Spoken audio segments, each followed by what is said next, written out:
Yeah, good morning, ladies and gentlemen. A very happy morning to all. On behalf of Gates Institute of Management and Sciences, I welcome for today's panel discussion on management education, is COVID-19's prescription for change. We are very happy to have two industrial stalwarts, Dr. S. Venkat Ramanai Garu, Associate Professor, IIM Lucknow, and Mr. Satya Pamula, he is Vice President, Integral Advisory Services Private Limited from Hyderabad. I take privilege in reading the profiles of these two industry giants. Dr. in Operations Management at IIM Lucknow since May 2013. He has around 27 years of teaching and research experience. He was a postdoctoral research fellow at Singapore MIT Alliance Program, Nanyang Business School, Singapore. Worked at Honeywell, Singapore as a SCM lead engineer. He was a Fulbright scholar at W.P. Carey School of Business, Arizona State University, USA during fall 2009. He worked at IIT Madras and IIM Indore, as well as IIM Kozhikode. Before joining IIM Lucknow, he was the coordinator of Center for Excellence in Manufacturing at IIM Indore during 2007 to July 2012.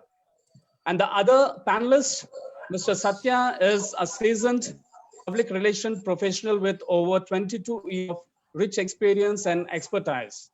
His experience spans in the field of advertising, public relations, and public affairs. He started his career with Mudra Communication and Mabazil after earning his MICA alumni.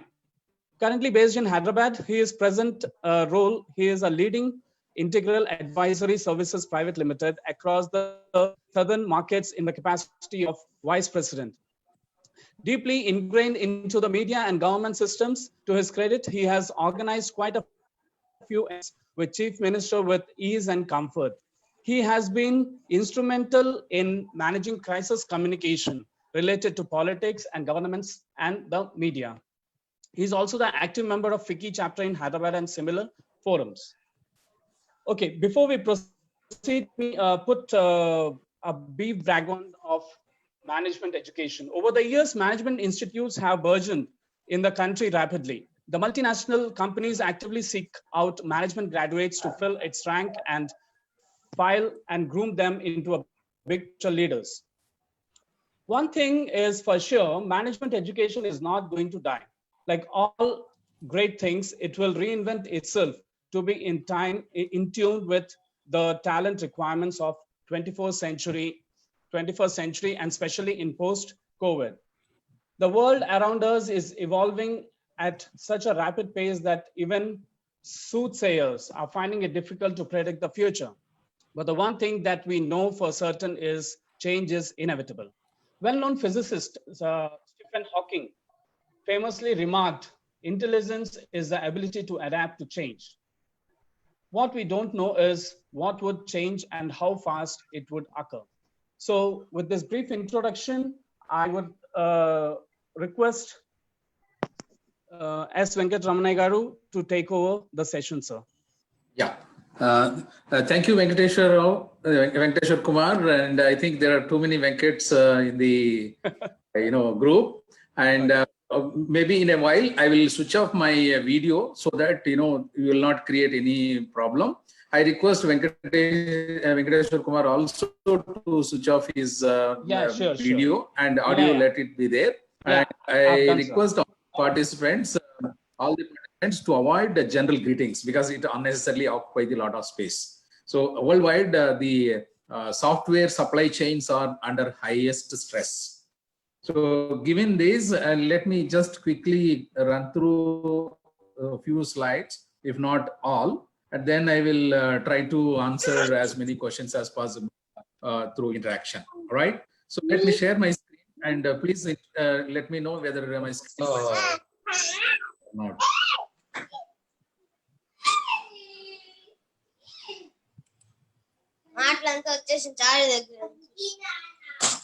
So other participants, please mute your mic.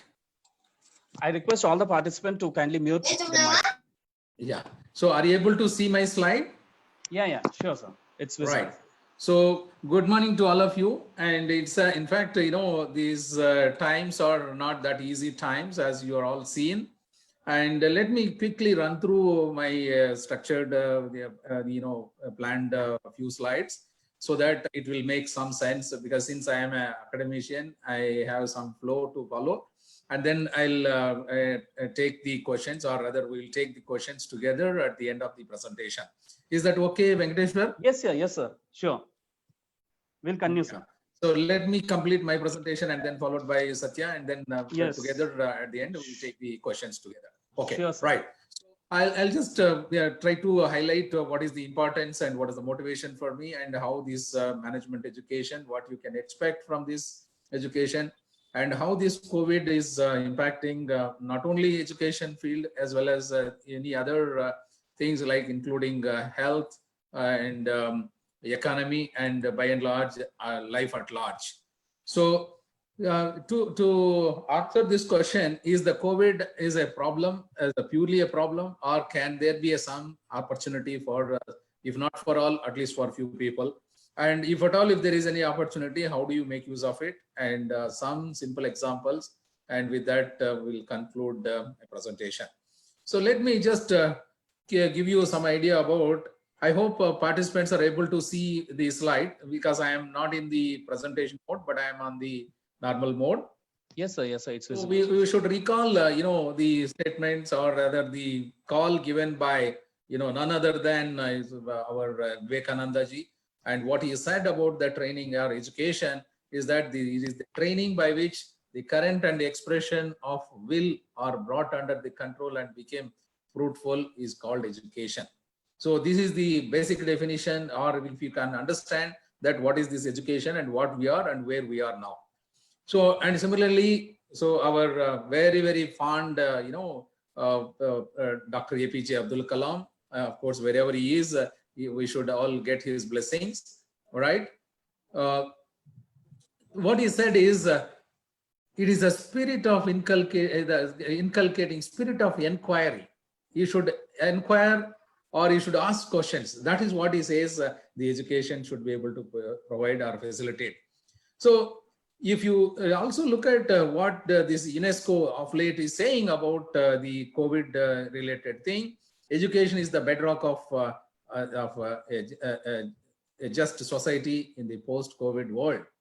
So without education, you can't do anything. Even today, if you see the outcome of this, we are all sitting at different parts of the country or the world, and we are able to connect to each other and talk to each other, or share the ideas with each other. That shows the, the technical or technological advancements, or the science, the way it has, given the opportunity for connecting this closed down or lockdown world also. So the world is locked down, but it's still connected. That's what we can see. So what is this impact on education, particularly by the COVID? COVID crisis led to an erosion of trust in public services and governments. So this is very unfortunate, and the COVID is challenging the entire system, that how you will manage your day-to-day affairs, or including life and economics, economy, and so on and so forth. So it is in turn, it is creating a lack of trust, or the other degradation, erosion of trust between every stakeholder. What are the measures to take to prevent the spread and adverse effects of on rule and human rights? So what are the various steps that have been taken? You see there are trillions of what you call stimulus around the world is also been happening. So the another important thing is, like what you see, UNESCO and United Nations Organization Development stress the importance of education, which teaches awareness of human rights. On the other side of the country or the world, you can see that how this human race is struggling with a lot of unwanted things. So I also want to tell you one thing recently, what has happened with UNESCO, which you may not be, some of you may not be aware, that Andhra Pradesh government, they have the huge number of self-help groups, group members. In the country, self-help groups in Andhra is one of the very significant ones, and they have trained almost several thousands of people in couple of days on how to go about certain skill training using digital platforms. That too for the bottom of the pyramid, the learners, these people who are not that highly educated or being trained by UNESCO through this the digital media. So that's what I want to convey, that this COVID has led to or made a lot of other opportunities get open. Okay, right. So the most important thing is, let us come to, we are now on let us say digital media. How do you measure the quality of this education or this learning? Let us understand a few things. What is quality? How do you measure, and how do you manage or improve? That is what is the challenge today. So it is not like any other product, but education is completely different. How is it different? For example, if you see automobile car, you can say what is the quality. If there is no complaints, then you can say yes, good. So similarly, healthcare, you can say the length of stay, how many days I have to be hospitalized, if I am hospitalized, and so on and so forth. Catering and others. You see the last one, education. How do you measure the quality of education? So we'll come to this point later. Maybe some of you can still ask me if there is any doubt, and so on and so forth. So one of the most difficult things as far as education is concerned, it is very difficult, highly variable, and it is individual centric. So hence, offering these educational services out of, or rather traditional or conventional mode, or the advanced or the recent modes, is not easy. For example, the current media of online is not so easy. So let me also give you some perspectives about what education. So what they are saying, these are some of the learnings for us to understand what is that we can do with respect to this education at present. So very prominent industrialist as well as a policy maker, and all of you know who is this gentleman, Rahul Bajaj.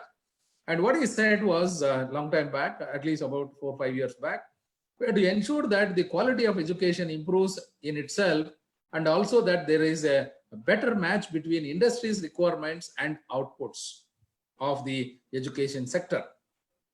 I must re-emphasize that these twin objectives of education is very, very important. So that is what is the education. How do you ensure even the classroom mode or direct mode or digital mode, how you are going to ensure that what you are learning is relevant and it is useful for the industry or the practicing world. So there are other stakeholders also. Different stakeholders has different perspectives.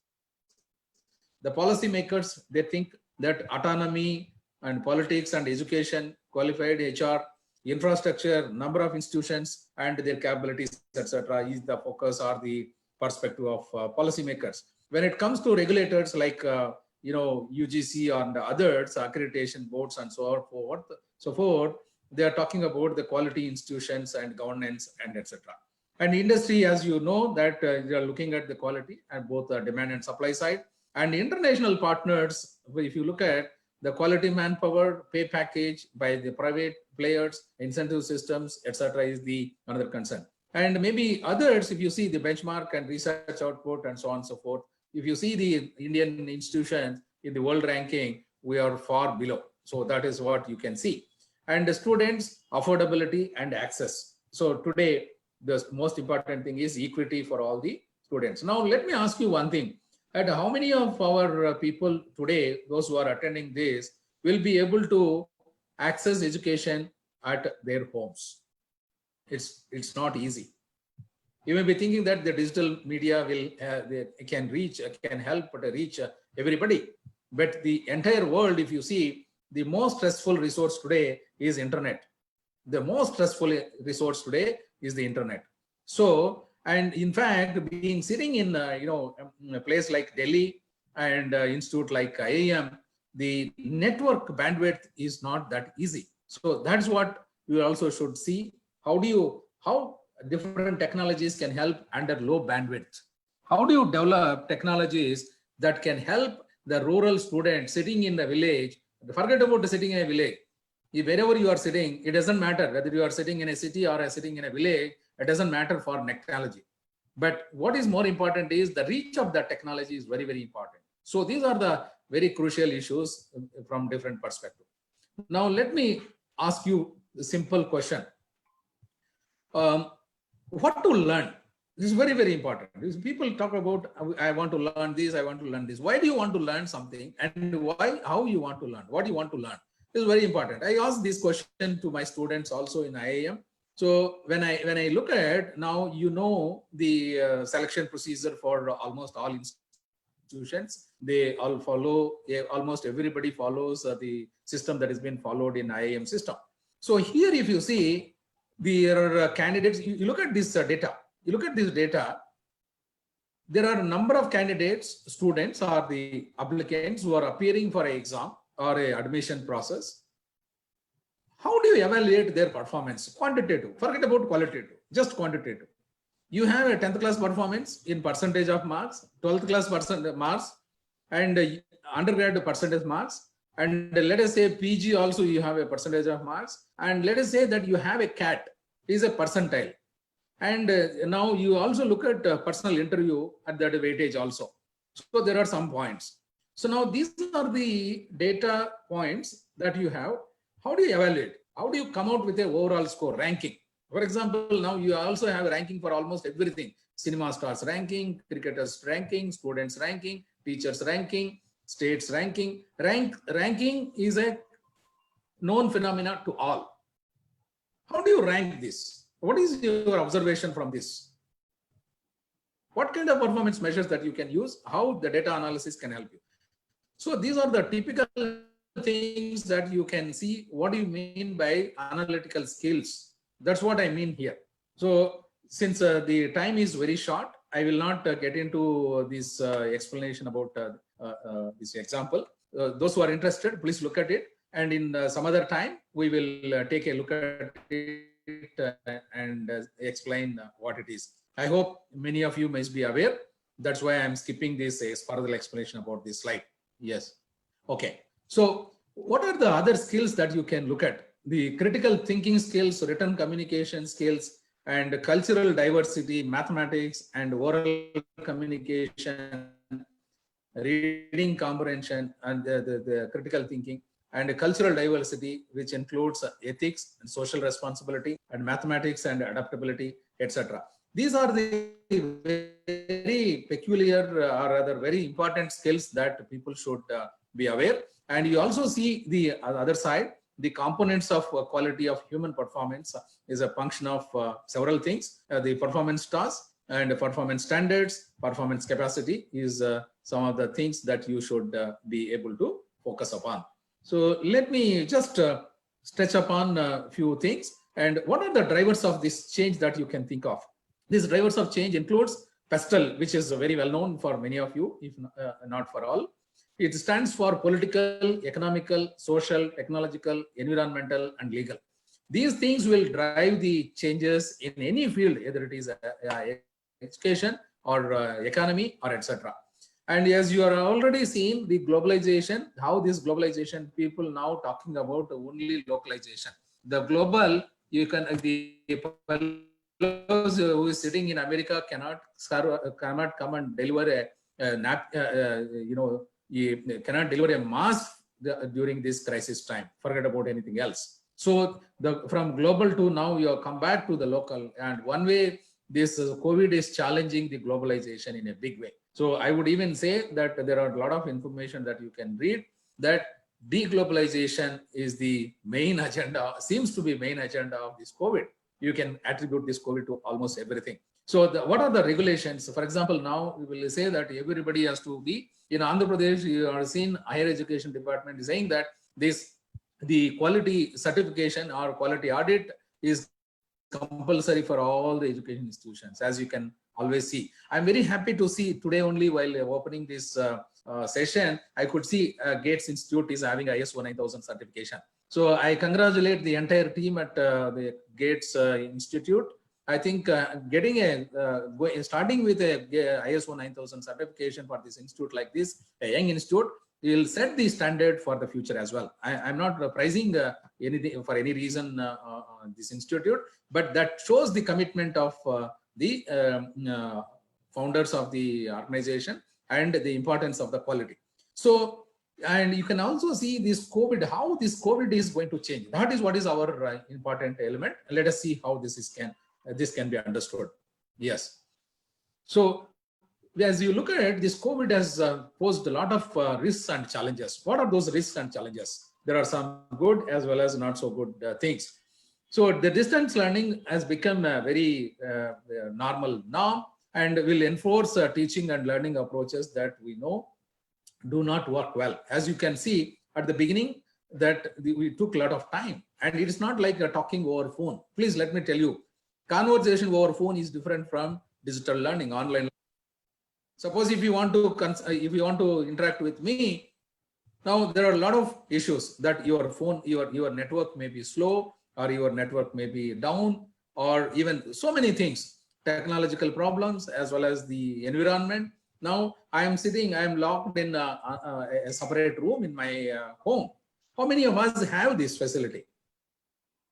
It's not easy. Even for me to take this session, I know how much effort I have put in. Where do I go for this much amount of time? If it is a classroom, then it's almost walk-in for me. And today, let me tell you honestly, since your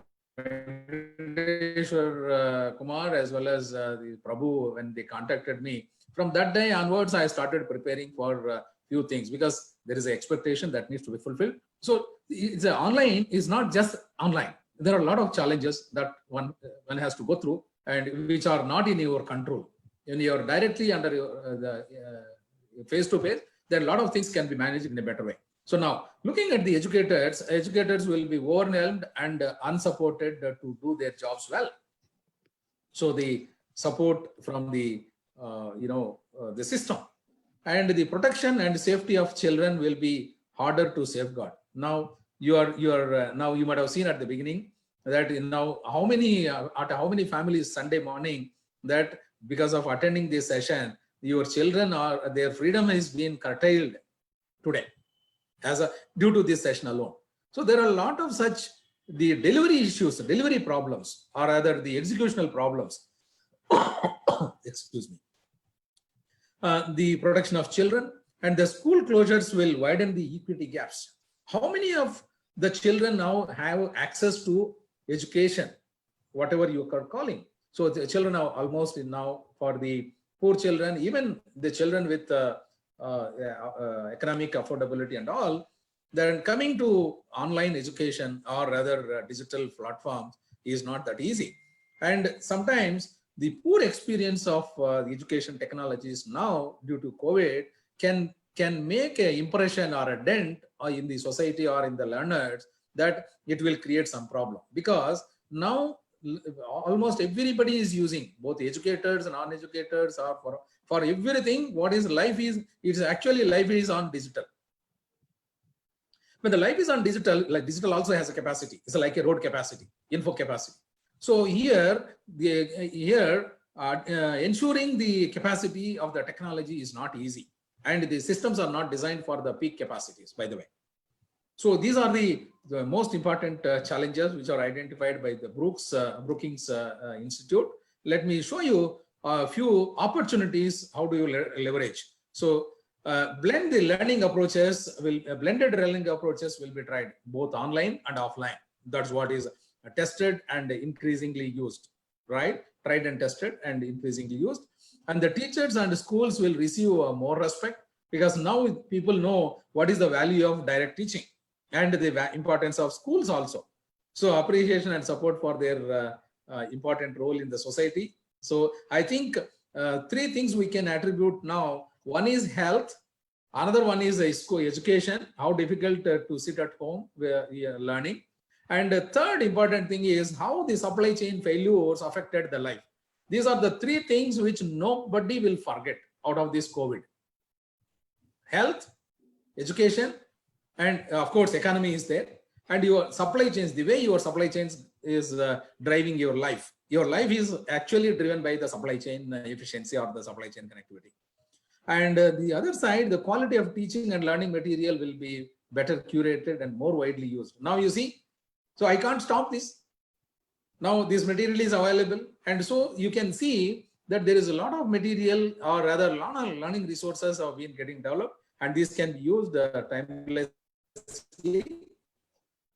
or endlessly by almost everyone in the society. So you see, I don't know who is sitting in this session, the boundaryless. So these are some of the opportunities. How do you build these systems and processes? Sometimes new businesses and new business models can emerge due to COVID. So please note from this slide and the last slide, slide number 11 and slide number 12 is the most important aspect of this session. Okay, let me just take you very quickly and how institutions and students are coping online education. So it's not easy. It is not as easy task as calling somebody and a call received by somebody else. So online education or online job or online learning, online systems are completely different. So what are the challenges according to you? So can someone quickly give me some chart window? What are the challenges that are faced? So there are a lot of challenges. Please list down your own challenges. So for the interest of the time, in the interest of time, I don't want to interact because the time is already exceeded. So I don't want to embarrass you by asking certain further questions. And how many of you would like to pursue either your UG or PG degree online from this? So now let us say I am ready to offer one full course. Forget about degree. I am ready to offer one full course on this next 30 hours. How many of you are ready to take this 30 hours, complete 30 hours online alone? I will give it for free. Forget about cost. How many of you are prepared as on today? What are the things that is required? Who has to do what to make this as an integral part of institutionalizing these mechanisms? Okay, right. So the first response, what has happened with regard to education in times of COVID? The first response that came out was going digital. So for example, JNU and DU has closed their campuses thinking that they can do online. And of course, Ashoka University in Delhi, NCR, you can see they have started the online classes, and also they have offered many online sessions for the general public. And of course, IITs and IIMs have no choice but to follow the online teaching, online courses. And you have a lot of other opportunities like MOOCs and the NCRT thing and NPTEL, SWAYAM, etc. So almost all medias or almost all organizations have started coming out with their content, either direct online or the recorded things, etc. So it is technology that enabled all these things, and not just about the classes, but there are a lot of other things are also happening through digital media. And going forward, online education and training for students and teachers is going to be the way forward. And of course, there are a lot of troubles or the problems that needs to be addressed.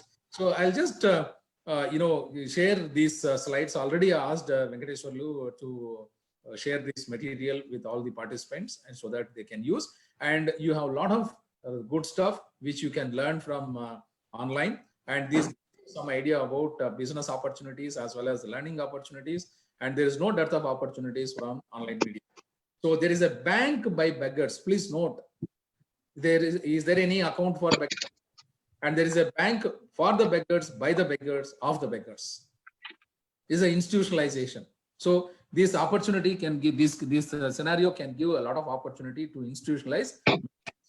So there is a story of completely blind man called Bhavesh from Sunlight Candles, and he has developed it as a very, very mega business. So these are some of the examples that you can see, and I leave it for all of you or individuals to take a look at it.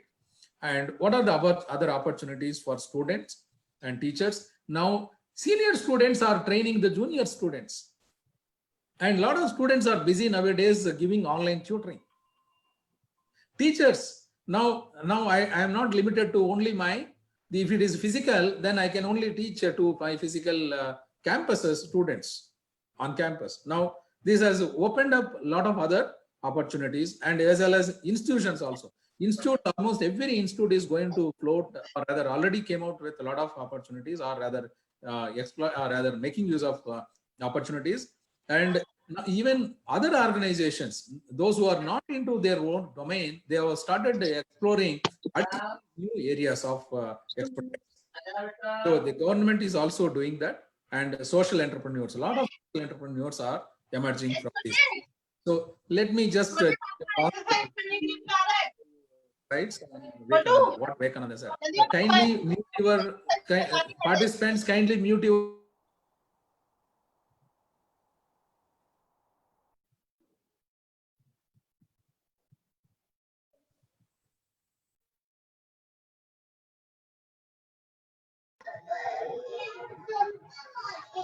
Sir, unmute yourself.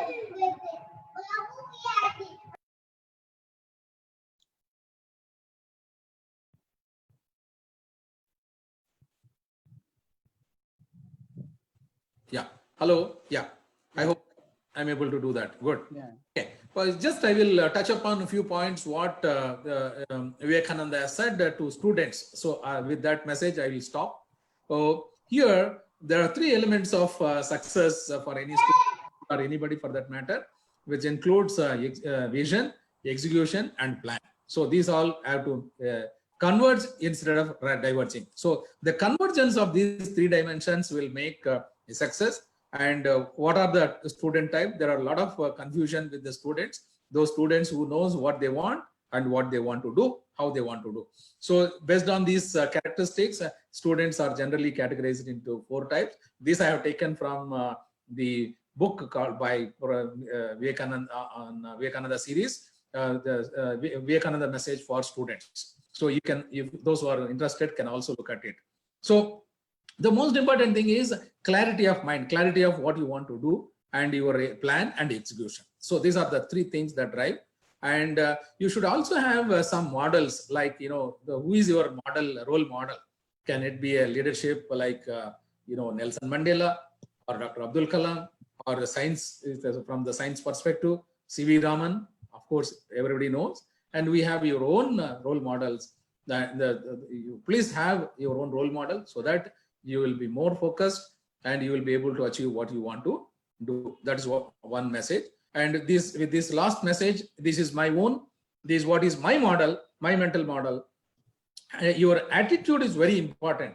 Above all, attitude is very important. Wherever you are, your attitude of learning, attitude of helping, attitude of excelling is very, very important. And your aptitude to learn is another dimension.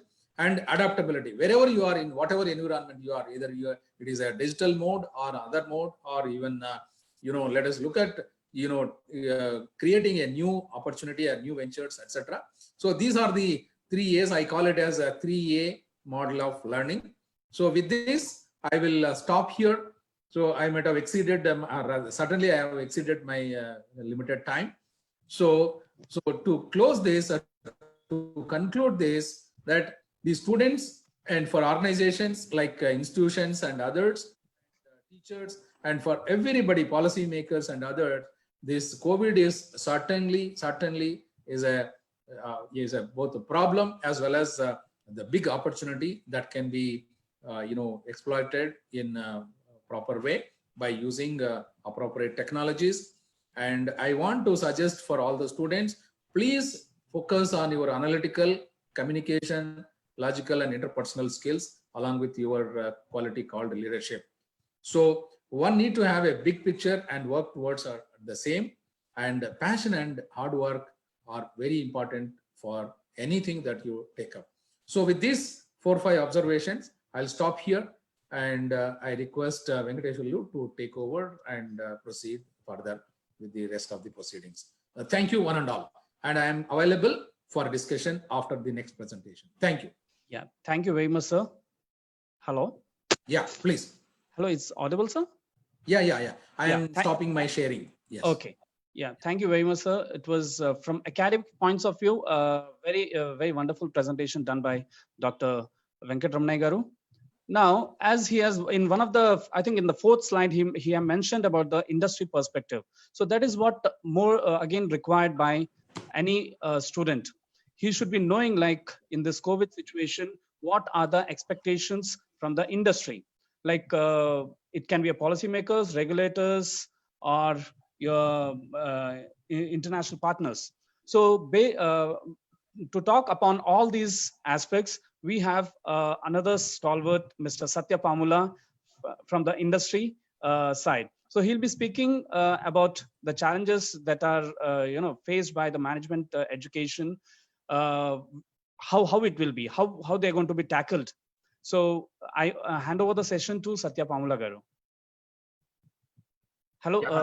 Yeah, can you hear me? Yeah. Hi. Absolutely. Yeah, very good morning all. Thank you all for joining this session, and on a Sunday. Thank you for everything. What I'll be doing is like Professor Venkateshwar Venkataramanaya Garu has touched upon a lot of academic aspects. He's an expert in this. I have not come up with a PowerPoint presentation. I would like to make this into a dialogue kind of conversation, so that whatever the issues you want to raise or the topics which are not clear, it will be very clear with my experience. And what I'll be sharing in next 10 to 15 minutes is the experience which I have gone through by servicing the clients, and by way of my profession and interest, especially during this COVID-19 times. Because it's an education seminar and I'm speaking to majority of the students, let me say one thing. Because what the concept or the basic thing which has happened due to COVID or the post-COVID with regard to education is one thing. The classrooms which used to think or which used to sit and learn, now it has become obsolete, and it's not the learning place is not the only classrooms, because now you have internet and everything. And suddenly the teacher has not become the only facilitator of teaching us things. And when you look at the textbooks which you used to learn and read a lot, they're not the only medium post-COVID, because now everyone from LKG to the PG, actually even the working class, everyone is learning and learning more and try to assimilate as much of information as possible due to COVID from various other sources. And coming back to the business aspects, which I was supposed to talk. Now, every 30 to 40 years, you'll find a major disruptions which will happen. And majority of the disruptions which was happening in the last 30 to 40 years or 50 years was basically on engineering and technology, and affecting a section of people or a section of region. But in our lifetime, for the first time, the COVID-19 or the coronavirus is something which has affected every person, every region, every country in the world. So which is very unimaginable for any one of us. So the way it has affected, because a lot of people will be talking only about, I keep telling people, because I'm an optimistic person, so you need to see the brighter side of things, because no point in reading the same news, because how many of you will remember or reading any which says about the number of people who recovered from COVID? No, none. Well, when you start watching a TV channel or reading a newspaper in your hands or through your mobile, the only thing they expose and highlight is the number of people exposed to virus or number of people died due to virus. So there's so much of negativity.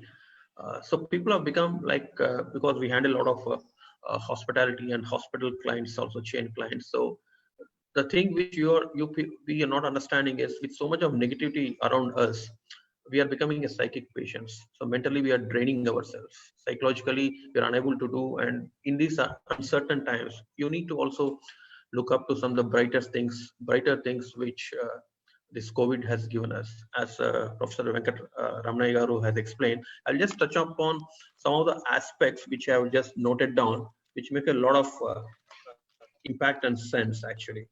So the first things first, it's like BC and AD. Now the world has been divided into pre-COVID and post-COVID. So if you think that the normalcy will return back to pre-COVID times, then you are wrong. So there will be a lot of changes. In fact, now the way till now everyone used to talk about hygiene and how we should maintain ourselves. Now everything will change after COVID. No, so I'll be just touching upon the marketing aspects also. Like for example, the way you need to wash your hands. Like we were being taught from our childhood, like we need to wash our hands or touching anything and everything, but we hardly follow. Now this thing will change, the hygiene aspects. So from the marketing point of view, the moment the hygiene aspects will change, it will give a lot of opportunity for your FMCG companies, like your the people who are making your sanitizers, your soaps, or anything like that. So you find an opportunity there. Yes, I agree. A lot of companies have suffered losses for the last 70+ days because of the lockdown, and there's no demand coming up as expected. So this year will be a watershed for all this. But as I beginning, we need to look at the brighter side of this COVID crisis also.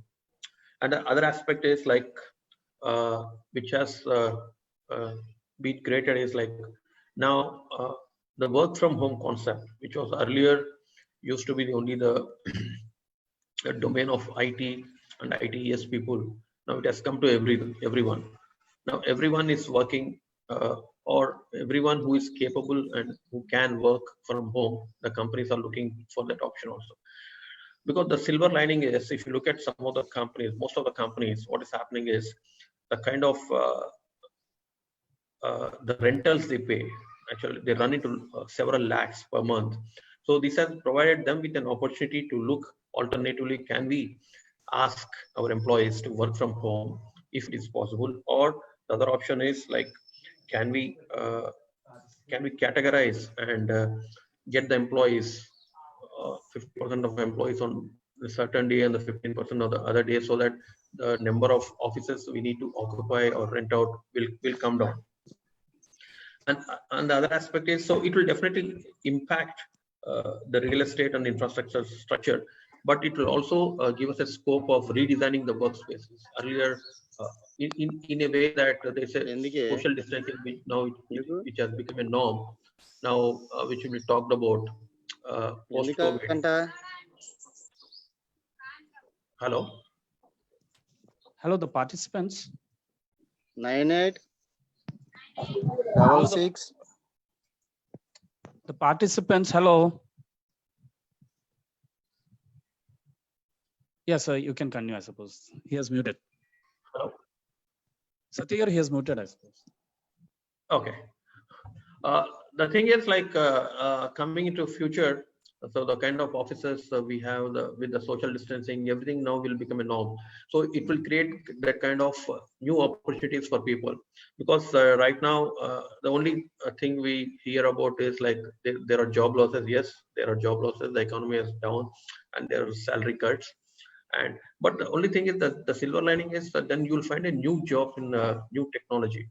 For example, the kind of, for example, in architecture, then you need a new kind of buildings which can accommodate all this norms which have now been standardized the post-COVID, because you need to have a certain distance and the kind of facing each other or not. And the other aspect is like public transport, because I will be highlighting some very specific things. Now, what is happening is the automobile industry has been in the downturn for the last 1 year, and it has been hit very hard because of the COVID, because the plants were shut down for the last 70 days, and basically there's no demand. Well, no one is buying an automobile at this point of time, because everyone is interested to save their money for any emergencies, medical emergencies coming in future. So, but at the same time, what interesting thing, what is happening is like I said earlier, so for everything, there's a light at the end of the tunnel.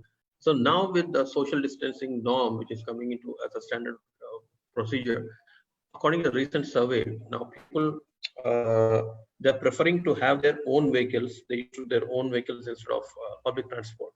So now what you see is, if they have their own vehicles, they will go in their own vehicles, or people are going to buy new vehicles actually. So with the buying of the new vehicles, again,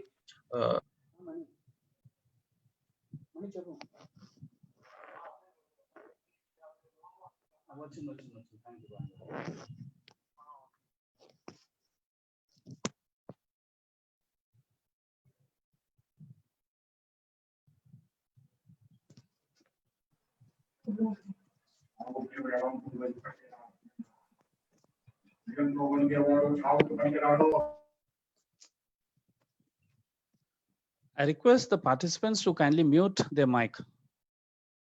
Hello.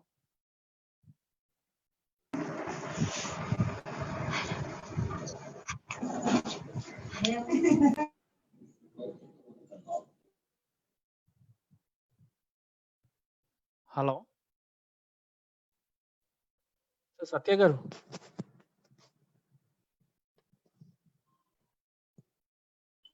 hello. Yes, Satya garu. Yeah, sorry, I Yeah. got disconnected. So what is happening is like the opportunity, the biggest opportunity the COVID-19 has provided for a nation like India is like our credibility among the world leaders have gone up actually, and it is no one has imagined that.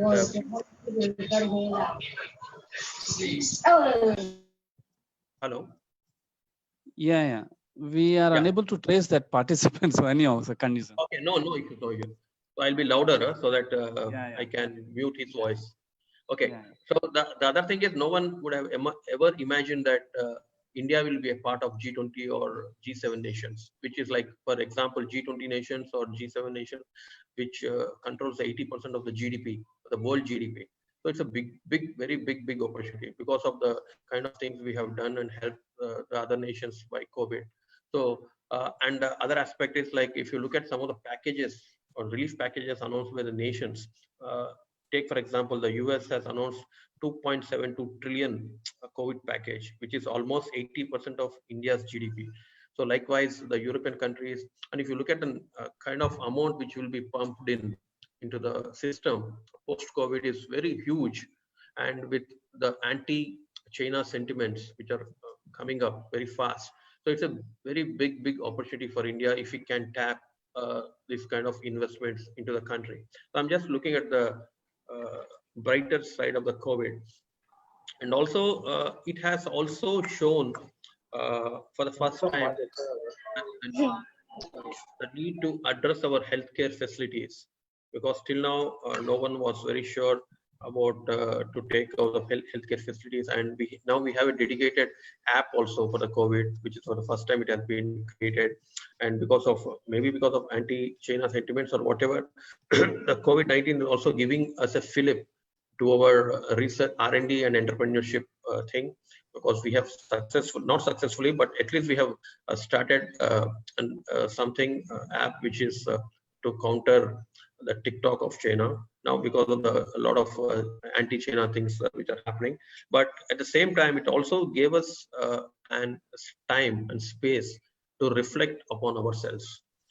The biggest takeaway from COVID-19 is it's no point putting all our eggs in one basket, because you need to be self-reliant to survive in the world right now, because for everything from making a hairpin to IT solutions, if you start depending on other nations, then this is what will happen. Because if it's like the old saying goes, if you over dependent on China or US, so if they start sneezing, India will get cold.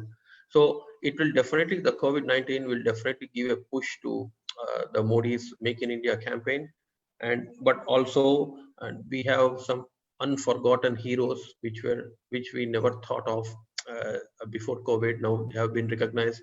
Basically, I'm talking about the migrant workers, because we have so taken them for granted. We don't even know. We can't even put a number to them.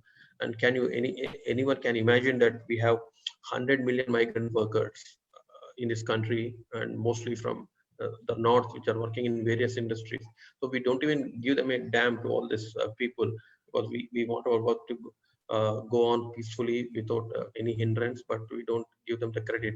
And the one thing what has happened because of the COVID is like, the best thing is from the social service sector is like the government has announced the ration card portability, which is a very good kind of thing, which would have never happened if it was not for the COVID. Like for example, the migrant with the ration card can use this in any. It's like our mobile number portability. So these are some of the aspects of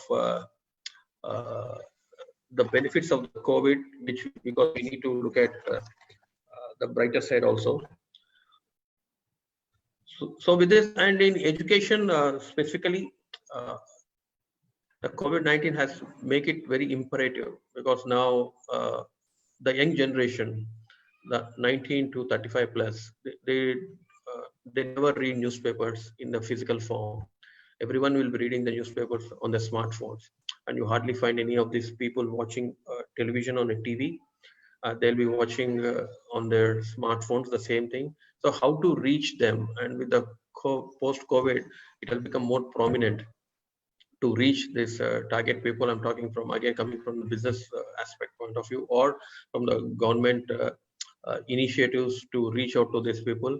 So technology has become a very great enabler in transferring the funds from the center to the beneficiaries. It can be your Raitu Bharosa of Telangana government, or Modi ji's Dhan Dhan Yojana. Now everyone has a bank account, so it has become very digital now. And thanks to COVID, after demonetization, we have taken very giant strides in digital transaction. What has happened with COVID also is like, because of social distancing and not to touch any of the surfaces, again it has given a fillip to distancing, because I hardly find any people now exchanging currency notes. Everything is done through your apps or through digital payments. So these are some of the takeaways from this, positive takeaways from COVID, and I'm sure you will be having a lot of if you have any questions or anything, any clarifications if you needed on this, and how this will pan out to various industries, like it can be automobile or entertainment, how the movie halls will try to function post COVID, and I'm here to answer all your queries with my limited experience. Thank you all. Yeah, thank you, Satya Garu. Hello. Yeah, thank you, sir. Yeah, thank you, Satya Garu. So Venkatramaya Garu. Yeah, I'm there. In between 2-3 times it got exited, and then I'm lucky that I could get connected back. Yeah, there's a question from in the Facebook. We have a question like this, maybe addressed to Satya Pamla Garu. Hello. Yes, sir. Hello. Yes, Yeah. yes. What are the? Can you? Yeah. Tell me. Can you keep the mic? Can you speak closer to the mic, Venkateshwar? Yeah. Is it okay, sir? Hello. Yeah, right. Slowly, you're audible. You speak close to the mic and slow. Yeah, thank you very much, sir. Is it okay now, sir? Yeah. Yes. Yeah. So perfectly fine. Yeah. So Satya Garu, there's a question like, for the job purposes post-COVID, what are the skills that the industries are looking into?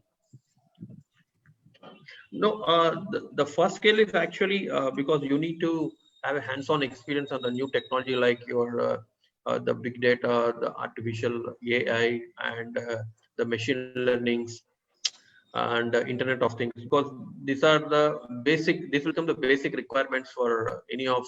It can be your BTech students or MBA students. So this will become the basic course structure to evaluate, because based on this, I think in future your application or candidature will be evaluated, at least for the short to medium term in coming future. And also because the job market will start shrinking post COVID, and there'll be a lot of what I see is a lot of startups which start emerging on the scene. So the moment when you start startups, so I think the students should be they should be thinking about and devising or implementing things in a very creative way, because at the end of the day, I will put it very simply, because we need to service the customer or the client. So the only one point which we need to keep in mind is how we can provide a better service than our competitors at a very lesser price. So that is the bottom line for anything. So to achieve that, it needs to be done the kind of service you provide to the customer and the kind of technology you bring in. So these are the two aspects. One is technology, and keep your eyes and ears to the ground to see what is happening on the ground and what your the customer or the stakeholder really wants. Yeah. Rightly answered, sir. Sir, Venkat Ramnay garu? Yeah. So there is a question by Edkondlu. He is asking like transformation of traditional education system to a fully automotive online mode is effective in all disciplines. It's not only in management, whether it's Certainly no, because I'll give you a very simple example. All education are not same. There are case discussions in MBA course itself. There are soft skills and hard skills or analytical skills, etc. There are some, particularly for example, operation research and other mathematics and all. It is easy to explain on board rather than on digital media. Of course, there are developments that are happening. This is one perspective that I can give. The another perspective that I can give from other education is like, for example, medical. Don't look at the education as only what you are going through. Education is a very, very broad spectrum. There is a mathematics, there is a science, there is arts, there is a medical, there is a legal, and there is everything. So if you really look at how a medical student is facing the situation now, how a school children must be facing situation now. So the OPD, telemedicine, for example, telemedicine, I can get a advice on some minor problem. Suppose if I want to have let us say a doctor checking my rashes and my skin, forget about anything else, or a throat infection. You can't do that online, So there are certain things which can be done very effectively online, and there are certain things which cannot be done online. It has to be certainly offline. So one size does not fit all. The same way, digital media will not absolutely fit for, it's not absolutely fit for everything. That's my limited understanding. Yeah, absolutely right, sir.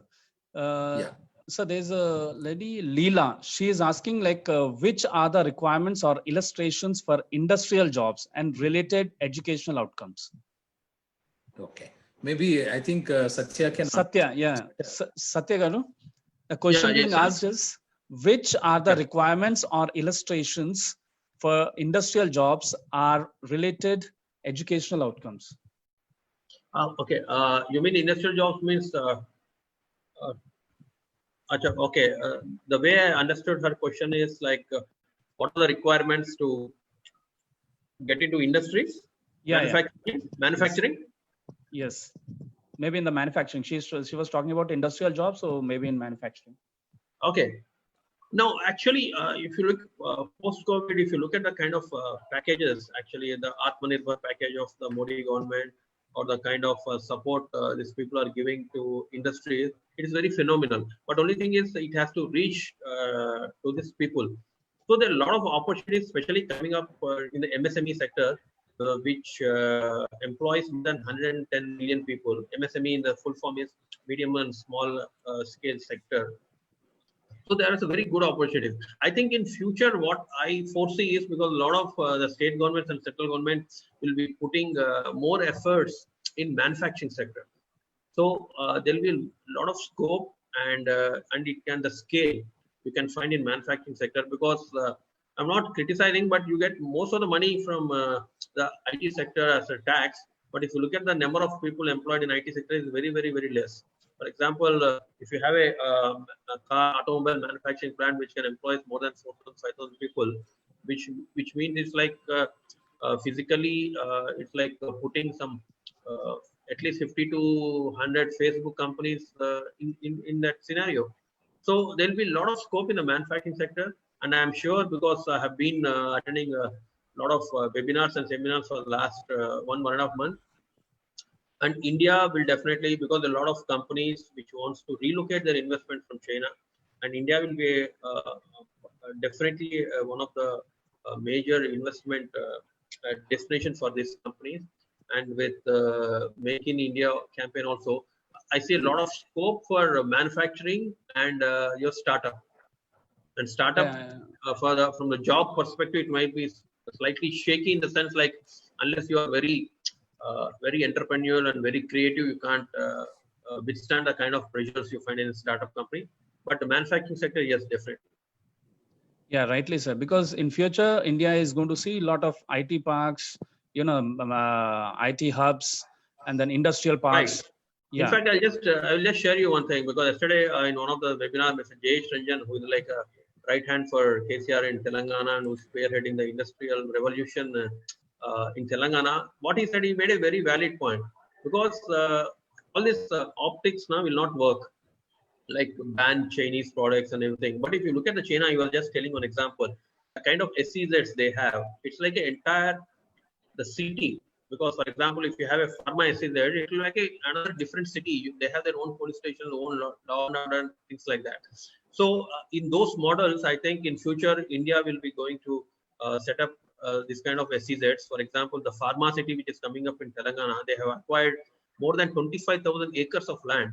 So it will not only accommodate the manufacturing units, but also they have their own law and order, loan, police station, own hospitals. Then only people will come and invest. So with this kind of investments, I foresee a lot of opportunities in the coming future. Yeah, rightly said, sir. So there's a gentleman called Anudeep. He's asking, what are the scope for advertisement and the brand management? Venkatramana garu, as a subject, as a course on advertisement and brand, what is the future of that subject course? Rather? See, certainly all fields are going to change their true color. I mean, their existing mechanisms. And the brand management has become a big issue, and it is going to be more and more digital. And the revenue models of brand management are going to have a sweeping change, because people are not going to pay. The pricing mechanisms, the business models of all businesses are to be revamped, be it education, be it healthcare, or be it. Let me give one small example of IIM education itself, or education of IIM. I think you might have seen IIM Bangalore recent notification, 9-degree online certification program in collaboration with Pearson. 70,000 rupees, nearly 7-8 subjects over a period of 7 to 8 months. You would not have expected that IIM is going to offer such a program for such a low price. According to the standards of IIM, anything less than a couple of lakhs, also less. Now this program is being offered for 70,000. It is available online. Those of you who are interested can also look at it. So the way it is now branded or delivered or offered has changed a lot. So these are the few things that I can show. And similarly, the healthcare and as well as the manufacturing and other things. And almost all disciplines, their business models, the way they are organizing their businesses and offering their services has to be changed, and it will be changed. Yes. Yeah, thank you, sir. Like what Satya said, the way government is functioning has changed. Everything under one roof, everything under one place, if not under one roof, and that you have to provide all the amenities that is required within the given domain or other geographic location. Yes, please. Yeah, well said, sir. So Satya garu. Yes, sir. I can say some questions on this rural advertising. Yeah. No, related to that, because one question from Facebook, it has come. What are in such post-COVID, which are the industries which will rise? Maybe because COVID has been so fluid, I will tell you, okay, I will tell you another aspect. I will come from the other side. Especially the hospitality and tourism sector will be badly hit. Okay, Yes, yes. and it will take a lot of time, at least 1.5 year, and aviation. So the rest, actually, the uh, other industries where you have, because I'll tell you the basic aspect is, it is all on the fear factor which marketing people work on, because that used to be the norm, because earlier also, because India never used to buy any LIC policy. So we used to say, if you die early, at least the policies will benefit your family. Then that's how it started. We started buying it. Unlike US, it's a compulsory kind of thing. So it's a fear factor which makes all the difference. I was in the one of the seminar, I was telling the same thing. You just take this example or the irony. When the corona cases were 300, people were sitting in their homes. Now the cases are more than 3 lakhs, people are freely roaming. Because when the cases are less, because there was a fear factor. Now there is no fear factor. So the industries which will take a lot of time because of this fear factor will be the, as I said, the aviation, the hospitality, the public transport, your hotels, the sports, the gyms, and the cinema halls. I'll just give you one example, because there's a lot of fear, because until the vaccine comes in, or else we need to develop that kind of antibodies in our body. I'll just give you one example, like maybe Telangana and AP government, with the meeting with the film stars on 9th, they may open up uh, places for the shooting. But just imagine, most of our Telugu stars, I'm coming because, or the Hindi stars, they're all the mega stars are aged above 50, 55 plus. And you will not believe, because they do a lot of super stunts in the movies. And when the directors are ready, they are not ready to come out and shoot. Because the biggest thing is the fear factor. Because these actors have to come in close with the other character actors, the fighting and everything. So unless we overcome this, if the vaccine doesn't come in time, so these sectors which I mentioned will definitely take a hit. So the sectors which will not take a hit, like even the education also, they have done a recent survey. The parents are not willing to send their boys to the schools, and I'm sure in the kind of institutes, PG students also, they'll be very reluctant to come. The only things, because on your work from home mode will work, is your IT and ITS, which may stretch for another 4 to 5 months in Indian scenario. But the rest all, it will definitely hit. I am sure the vaccine should come as quickly as possible, or else everyone will take a hit. Yeah. So Venkatramani garu, there's a question like in rural areas, it's difficult to have the digitalization. So the major challenge. Hello, Venkatramani garu. Can you repeat? Yeah. So there's Yes, a please. challenge. There's a challenge to make the rural areas totally digitalized.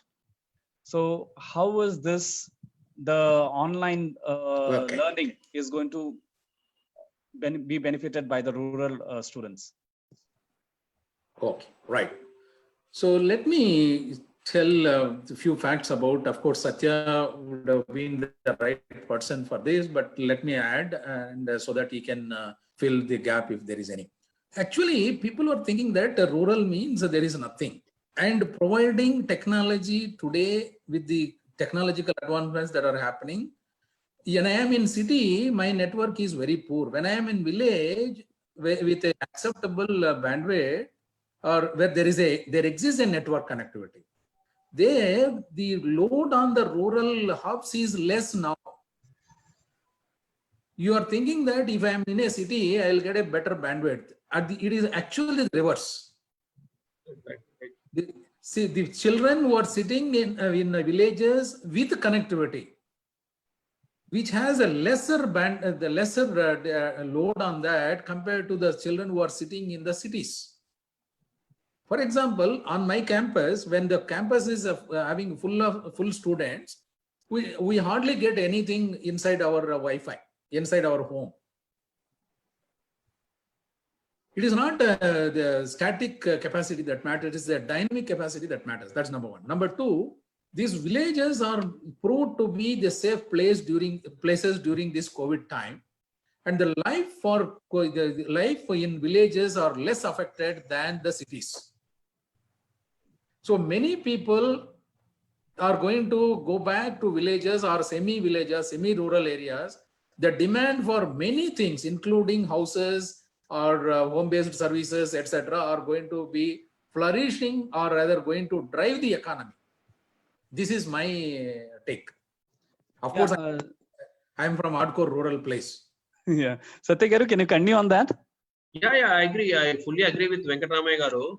I'll tell you that, to put it very simply, in cities like Hyderabad or Delhi, where you have population exceeding 1 crore, so the bandwidth is the same. So it's like giving 1 liter of milk to 10 people in cities, or giving the same 1 liter of milk to 2 people in villages.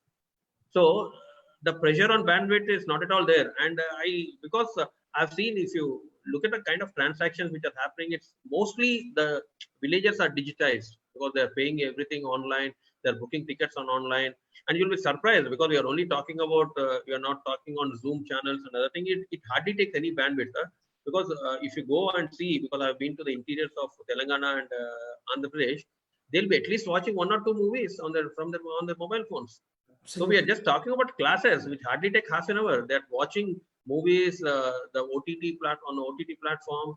So it's amazing. And once the 5G kicks in, I think the rural, as Mr. Venkatramaya said, is the best place to live in, because you have except for the hospitals, you have everything going for it. And the best option, the best thing which COVID-19 has done is, if you are very creative and if you are a workaholic, then the best thing is, if your job enables to work from home, make you work from home, it's best to don't migrate to cities, be wherever you are. It can be your Amalapuram or Kovuru or anything, and enjoy the best climate, green climate, and work from home. Yeah, you're getting money and everything. So that is the best thing which COVID has given an opportunity. A lot of my colleagues and my clients, people also, they are working, staying back in villages, and they are enjoying the green clean environment, and at the same time they're getting money and they're getting paid. So that's the best thing happening to villagers. So my advice is, as rightly said, because now we can't move out from cities because we have our this thing, but if you are in villages doing well, and if you get an opportunity to work from home, that's the best thing. It can happen to anyone. Yeah, truly. Let me add one more point. We have been working with the Andhra Pradesh government in the last couple of months during this COVID time. You might have seen there are AP government, Honorable Chief Minister Jagan Mohan Reddy announced 3 masks for each individual in the state. It is a very phenomenal scheme in the country. This has been manufactured during this COVID time by the self-help group members, and you will be surprised to know that they have managed all these things, digital platform, using digital platforms. You can even visit the website and you will find that they are able to mobilize these workforce, outside of the red zones. When the cities are flooded with red zones, etc., they were able to relocate their stitching of face masks and other things very quickly using the digital platforms. So I think we are proving during this time itself, this is going to continue in a big way post-COVID also. So this is for your information, or the information for the entire group who is attending this session, please. Yeah, Sukesh Garu, I hope your question is answered. You can really find a lot of transformation coming into the rural areas now. Yes. Ultimate beneficiary is the actual rural, which is active rural, not yes. There should be energy in the rural sector. Yeah, there's a question. Energetic rural is going to take the lead in the post-COVID. I'm very confident about that. Yeah. Now, Satya Garu, this question you can answer maybe, how you are going to see work culture in the organizations post-COVID.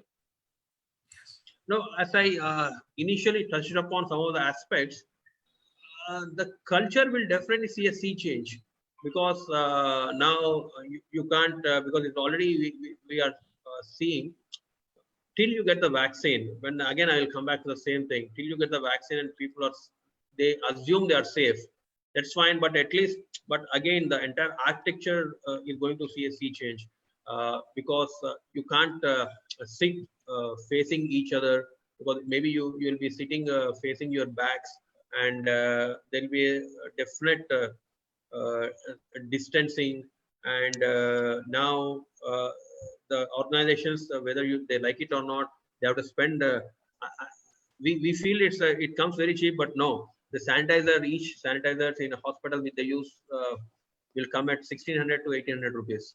So that will be an extra cost. So anyway, they will have to extract it from the consumers only. So you find this kind of hygienic aspects which will happen, and I'm sure there will be no common dining space to start with. So like in our old days, we need to sit in our on our tables to have our lunch and everything. And at least for the in the nearest future, this kind of webinars, you can't have seminars, and you can't have big launches. That's what most of my clients are saying, because we handle a lot of automobile clients like Volvo. Earlier, we used to have this big bang road shows and everything, where we call all people, the celebrities, the media, which will not see in the near future. We definitely will change. And we invite a lot of media people also, but now depending on the importance of the news, they will come. Or else, for example, like the way we are having the webinar, they'll be sitting in their homes and asking us to share the information and the products. But these are the very basic changes which has to be done in every organization. Yeah. Thank you. I hope the question is answered. Now, this question is for Venkat Ramnai Garu.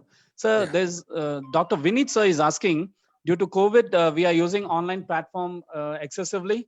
And do you really think that we are meeting the objective of quality education? And if not, or if yes, what else can be done in order to make sure that all the education that we are providing online is student oriented? Okay, right. So very good question. Let me tell you, these digital platforms has increased the quality of education, and both in terms of content and delivery significantly. Take it from me. And it is going to be the order of the day. Hello? Yeah, your voice is audible, sir. Right. So the quality of education, if not every, as I told you that there are certain experiments where there are physical things that have to be seen in the laboratory setting, even those things have become digital, right? Yes, sir. So due to platform, the delivery problems are there, but the quality problems are not there. See, for example, while delivering, you may be thinking that I can ask a better question. Now you can see there are a lot of questions that have been asked in written. When you write what you want to ask, it is going to increase your interaction. Please let me tell you. It's not just because of talking will increase the interaction. The interaction is not only through oral. The interaction is now, you can see, if you analyze all these questions, you will never get this many questions in the offline platform.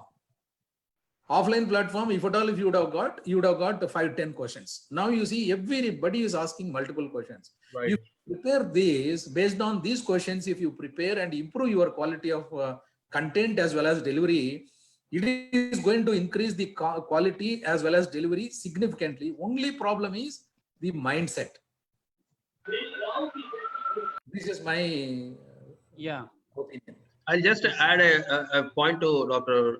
Venkat Ramnai Garu, what he said. He touched actually, what he said is a very beautiful point. Whenever I meet and interact with students, they're very shy to ask questions, because the thing is, we try to learn from each other, and no one is small or big. Unless you ask questions, now you will not get the answers. So it's an offline kind of thing. Maybe the initial the shyness will come from the fact that they don't want to ask the question which they might assume it's a silly in front of others. So in an online kind of thing, so they are not showing their faces. So they are very open to ask any kind of question. That's a major advantage, as Venkat Ramnai Garu said. Yes, and in fact, let me also share my own experience. I am from a rural school, studied from a rural school, And though I did my engineering in a city and other places, only during my MTech time, my guru made me to speak my voice, my mind. That was the time when I started asking questions. And in fact, my children also says that I can't stop now. Yeah. It is very, very important for particularly for children with, let us say non-English medium or coming from different background and so on. So particularly from rural background kind of thing. For them, this is a fantastic opportunity. Thank you, Satya, for bringing that point very Thank you, sir. So there's a question from Dr. Mavuni. She is asking, what are the opportunities and challenges for the banking sector? Hello?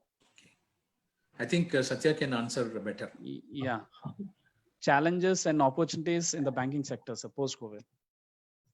Sir, actually, because I'm talking only from the consumer service point of view, I don't find, because now with the merging of nationalized banks, I don't see, because only the opportunities is like, for example, opportunities and the service for the customers is that now I no need to go to the bank to do my transaction, which was happening pre-COVID also. So there's nothing very particular about post-COVID which might change with regard to the banking sector, because I don't find anything, because the kind of transactions which are happening online, which are there pre-COVID also, so that they're actually well equipped, the banking sector. Post-COVID, I don't find any much change. What I mean to say is, except for the social distancing aspects and the hygiene aspects, and I don't find, because I've been to banks at least once a week, I have not find anything, or I don't think there should anything should be changed. My personal thing. Yeah, there's a question from Shrikant Reddy. He's asking about, like, what is the scope for the development in e-commerce business with respect to rural areas? So Venkat Ramnay garu? Yeah, as I already told earlier, that the rural, as the disposable income increases, for example, in Punjab, rural purchase power parity is some of the areas are higher than the cities. So this is more of economy as well as digital acceptance. And the people in rural now started using a lot of services, and e-commerce will also grow. As I already mentioned, in the Andhra Pradesh is taking the lead.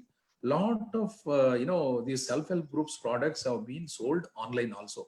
There is a website called MEPMA, the Mission for Employment Generation. I think MEPMA, MEPMA.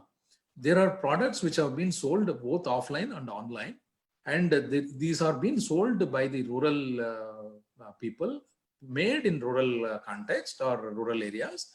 And I think it is going to at least grow on par with in terms of growth rate, on par with the urban areas. That's my observation. I may be wrong or right. I don't know. Yeah, Pamela, sir, you were mostly associated with the Telangana government. So can you just highlight on this aspect? No, we work with various state governments, but as you rightly said, Venkat Ramnay garu, and it again depends, because even now most of the rural people, they are buying especially the electronic gadgets through e-commerce sites only. Maybe the only thing only the thing which has not made foray like cities is the big basket, because in rural it also depends, because you can't replicate the same model. Because for example, if you have a village and this guy, especially I have seen in COVID times, and I have explained and shared this also. We talk about e-commerce companies, and but the thing is, what we have realized is your next door pop and mom stores or general stores are being very effective during this time, which we never realized pre-COVID. Okay, the point is, because I was finding my Maggi noodles in my store next door, and I have not found this in your DMarts or Heritage or more, because there was a panic buying and everyone, the stocks didn't last. So if you see that, and most of the items you find in general stores, people will like to go. And the other important aspect is, especially in these times where you're not getting salaries or you have a job loss, you are the next general stores or the guy who knows running the general store will give you credit. Your e-commerce companies will not give. I'm not blaming the e-commerce company. I'm just giving the pre-COVID and post-COVID scenarios. And so these are some of the factors, because in a village, for most of the items, you don't need e-commerce deliveries, maybe except for electronic items and things like that. But maybe in cities like the Swiggy's or your Zomato or your Big Basket may work, but depending on that, but rural people and villages, they are all well equipped. So if they want to get any service through e-commerce companies, they are getting it. In fact, if you look at some of the manufacturing units like Hindustan Lever or Unilever, the cities, the demand is going down, and a lot of demand is coming from the rural areas, which is a surprise actually. And with a good monsoon predicted even for this year, so you will find a lot of demand from rural areas, because most of the rural areas, the job market is not affected as in the cities, especially post-COVID. Yeah, rightly said. I request, any other participant wants to ask any other question?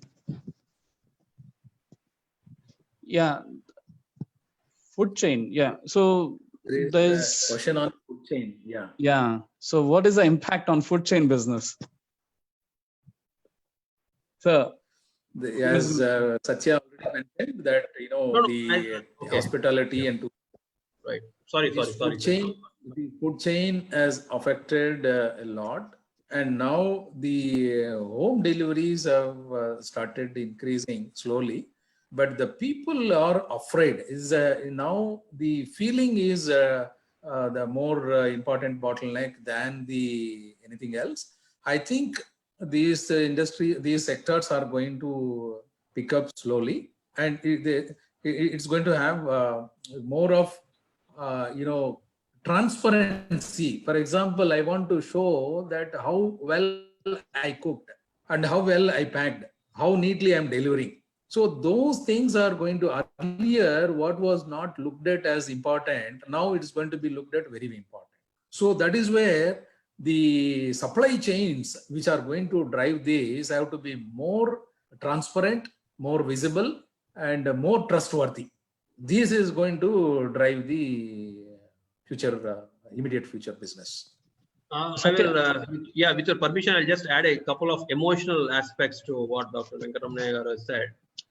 Sir, if you look at the food chain, what the best thing and the best positive thing which COVID has done to us is, like, everyone has become health conscious. Now, without vaccine, the only thing you can fight with COVID is you need to get a lot of immunity. Immunity in the sense you need to eat a lot of good things, which gives a lot of energy for you. So I find the spike, because we have one organic client, a lot of people are going for food products which are not chemically treated. So that's a good aspect actually. Good or bad, this is one of the things which COVID has done. And I'm very happy to see a lot of farmer initiatives from the government also. And people are eating some good things, not just your pizzas and burgers. So because they have become very health conscious. And there was one more question, which, with your permission, someone was asking about what will happen to multiplex chains. Okay, multiplex chains will thrive and will survive, but it's only a matter of time. The only thing is, like, because I watch a lot of movies in theaters, that's how I enjoy, not in mobile phones. So only thing is, like, the trust factor, which is missing as of now. So I'll just take one example. We need one IPL tournament, and we need the movie from Rajamouli, RRR, to come to announce. Then all the people will be in multiplex and theaters. And once they come back without any infection, then you'll get a confidence. Without vaccine, I'm talking about. So we need one major big event or the movie to be released, then the people will go back to the theaters. Will go back to the theaters. So there's a person, name is not mentioned. He is asking if we want to, develop industrial development if it is needed. whether smart intelligence or slow and steady is needed. I'm going to say, what should be the pace of the industrial development? What will make the things which will increase the industrial development? Satya Garu. No, Aja, he means he wants to develop his own industry, or he's generally talking about a state industrial development. There's no clarity, so he might be asking. Okay. I'll answer in two aspects. Maybe Venkatramani Garu can also add. Like if he has his own industry, slow and steady will never work, because I'll tell you why.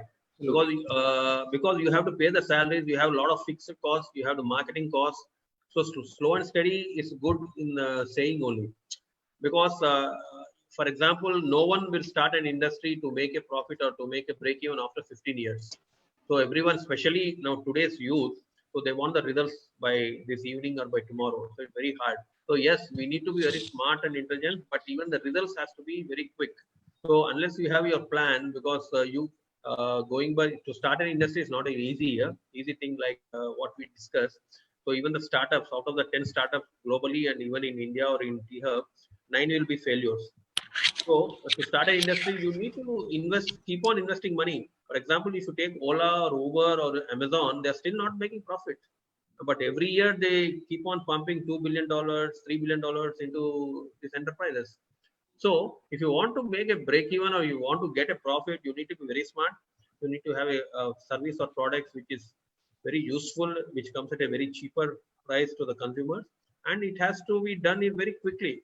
So the slow and steady wins the race and things like that are good for reading, but to start and run an industry is very difficult. Because I'll just tell you one example. Okay, slow and steady.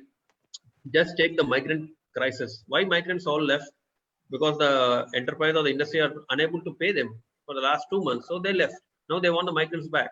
When you take this slow and steady, they should have been slow and steady and paid these workers for 1 year. They're not doing. Why blame only the industry? Blame the governments also. With one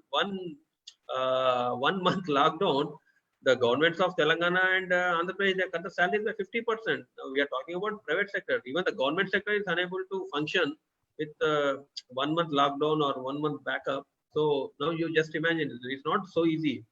Slow and steady win the race is fine, but people need to have the quick results. Not only the people who have invested in a firm, so they'll be after your life. Your take on this, Venkatramani Garu, your take. Let me add what Satya has said. I will replace this intelligent,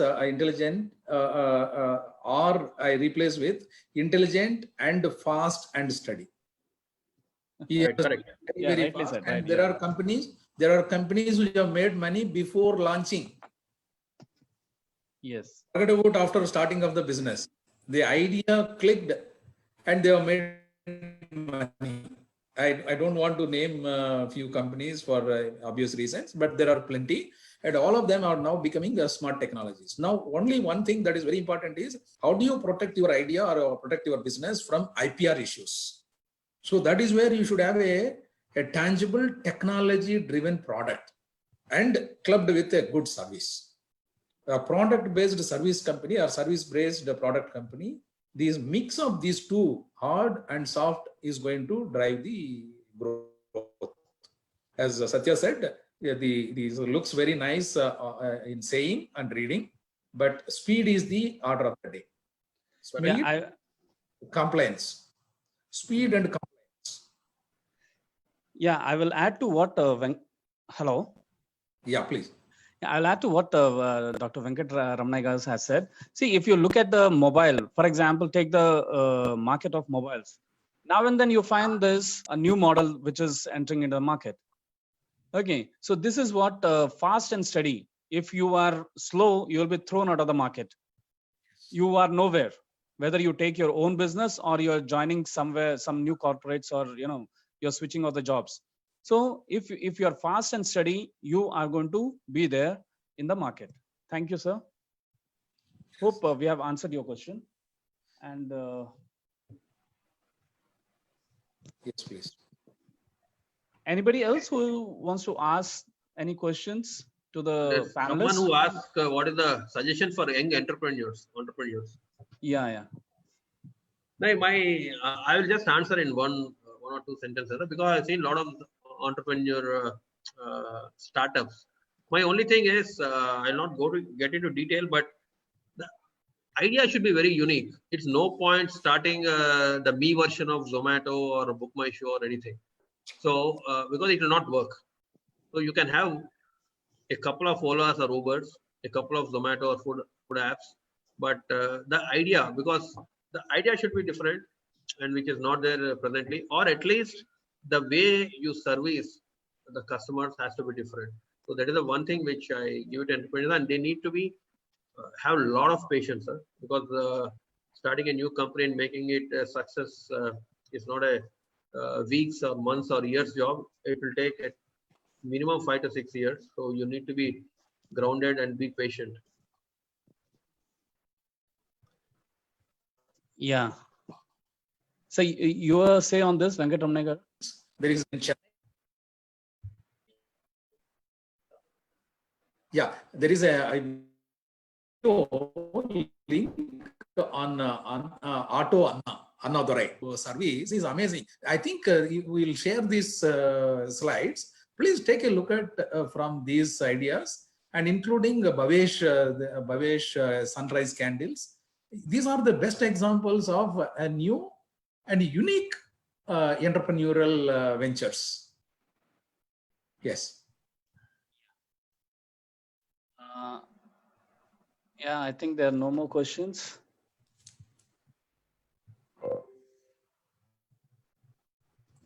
So there are no more questions. Can we end the meeting, sir?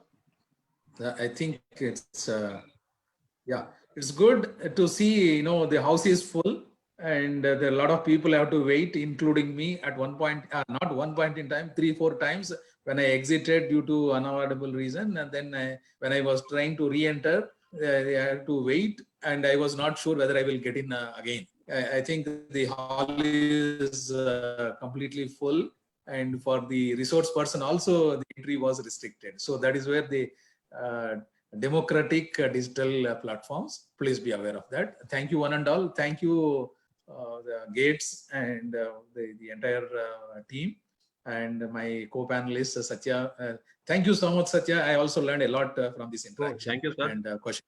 Yes, please. Yeah, before we end the meeting, I'll just touch upon 3 important points, maybe which I've read in the Forbes magazine, the latest one, about the future of learning. So the 3 points they have insisted in is on the first one, digitalization. So business schools need to have this digitalization, and they need to embed in every subject that they teach. So most of the B schools, the top B schools, they are already practicing this part of digitalization in each and every course. The second point that was touched upon was the personalized learning. There is a software called the Maker Match, and which can identify learning style preferences. So it's like personalized learning in the sense like it can be video, audio, text, logic, or the memory. The third part that was the third important point was integrative learning.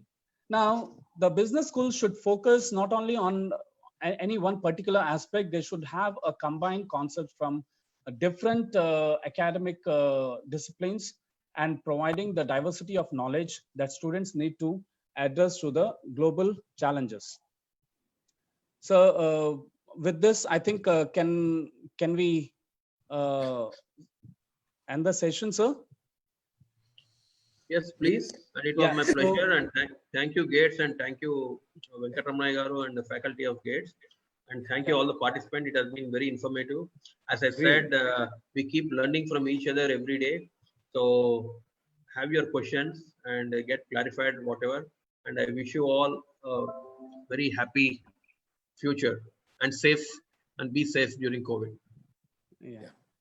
Okay. So I think there are a lot of people asking for feedback link. I think Dr. Venkateshwarlu. Yeah, I'll answer that, sir. I'll answer that. So as far as the feedback link, it's not required. The feedback was given in the chat box, and we are very thankful to all the participants who were there throughout the session, and they were for their patience listening also. So on behalf of Team Gates Institute of Management and Sciences, I extend very hearty thanks to both the panelists and especially for the participants who were having clarified their doubts. And I thank the whole team of this panel discussion for helping us in making it a success. This is the first, we have been, done so many webinars. Now, this webinar, the number of questions that were, asked were much more. And certificate kindly within a week, it will be delivered to you on your mail. So thank you one and all. And we sign off now, sir. Thank you. Thank you so much.